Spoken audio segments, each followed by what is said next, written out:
and women to rise amid the host of angels, into the air upon a heavenward journey, till the clouds covered him and concealed him from the sight of men. It may be said that the truth of these statements has been denied. But what, let me ask you, has become of the questioners? Where are they now? Do we see them here or hear of them? Have they been able to hold what little ground they made during the supineness of the last century? Is there one of your fathers or mothers or friends who does not see through them? Is there a single teacher or preacher in this great university who has not examined what these men had to say and found it naught? Did you ever meet one of them, or do you find any of their books securing the respectful attention of those competent to judge concerning them? I think not, and I think also you know as well as I do why it is that they have sunk back into the abyss from which they for a time emerged. It is because, after the most careful and patient examination by the ablest and most judicial minds of many countries, their arguments were found so untenable that they themselves renounced them. They fled from the field routed, dismayed, and suing for peace, nor have they again come to the front in any civilized country. You know these things. Why, then, do I insist upon them? My dear young friends, your own consciousness will have made the answer to each one of you already. It is because, though you know so well that these things did verily and indeed happen, you know also that you have not realized them to yourselves, as it was your duty to do, nor heeded their momentous, awful import. And now let me go further. You all know that you will one day come to die, or if not to die, for there are not wanting signs which make me hope that the Lord may come again while some of us now present are alive, yet to be changed. For the trumpet shall sound, and the dead shall be raised incorruptible. For this corruption must put on incorruption, and this mortal must put on immortality. And the saying shall be brought to pass that is written, Death is swallowed up in victory. Do you or do you not believe that you will one day stand before the judgment seat of Christ? Do you or do you not believe that you will have to give an account for every idle word that you have ever spoken? Do you or do you not believe that you are called to live, not according to the will of man, but according to the will of that Christ who came down from heaven out of love for you, who suffered and died for you, who calls you to him, and yearns toward you that you may take heed even in this your day, but who, if you heed not, will also one day judge you, and with whom there is no variableness, nor shadow of turning. My dear young friends, strait is the gate, and narrow is the way which leadeth to eternal life, and few there be that find it. Few, few, few, for he who will not give up all for Christ's sake has given up nothing.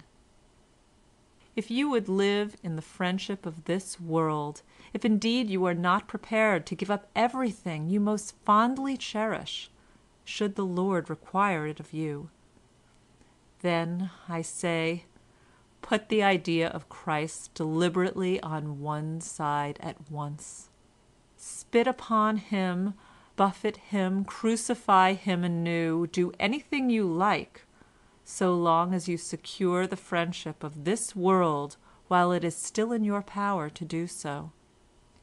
The pleasures of this brief life may not be worth paying for by the torments of eternity, but they are something while they last. If, on the other hand, you would live in the friendship of God, and be among the number of those for whom Christ has not died in vain, if, in a word, you value your eternal welfare, Then give up the friendship of this world. Of a surety you must make your choice between God and Mammon, for you cannot serve both. I put these considerations before you, if so homely a term may be pardoned, as a plain matter of business.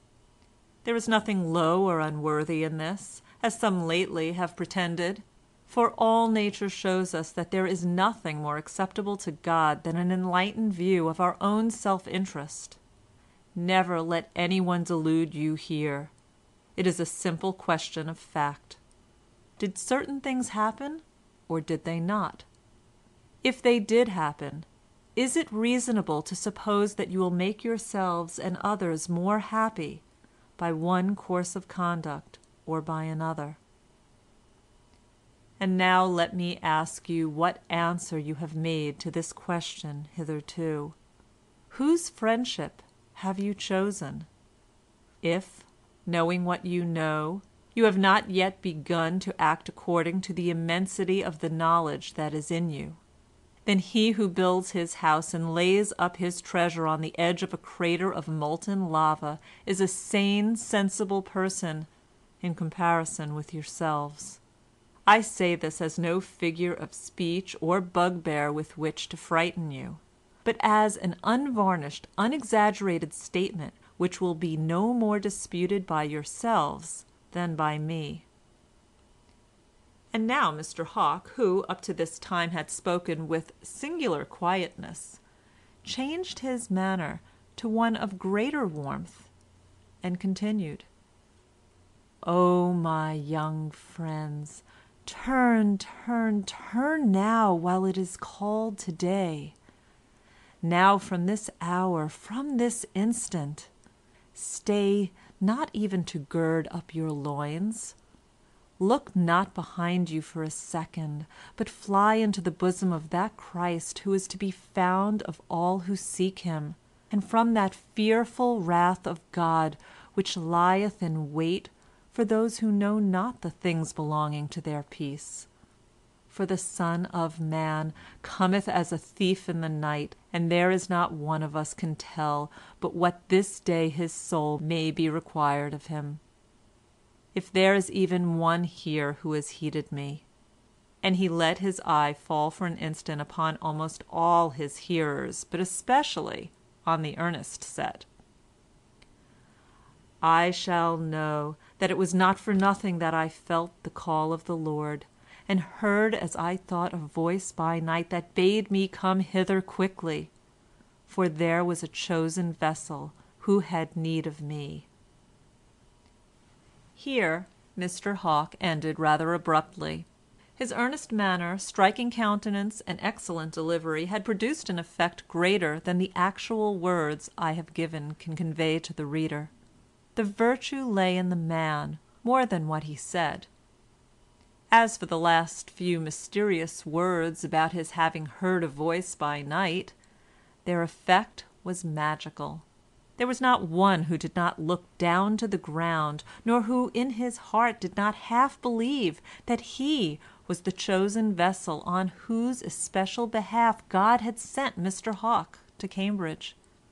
Even if this were not so, each one of them felt that he was now, for the first time, in the actual presence of one who had a direct communication from the Almighty, and they were thus suddenly brought 100-fold nearer to the New Testament miracles. They were amazed, not to say scared, and as though by tacit consent they gathered together, thanked Mr. Hawke for his sermon, said good night in a humble, deferential manner to Badcock and the other Simeonites, and left the room together. They had heard nothing but what they had been hearing all their lives. How was it, then, that they were so dumbfounded by it? I suppose partly because they had lately begun to think more seriously, and were in a fit state to be impressed, partly from the greater directness with which each felt himself addressed, through the sermon being delivered in a room, and partly to the logical consistency, freedom from exaggeration, and profound air of conviction with which Mr. Hawke had spoken.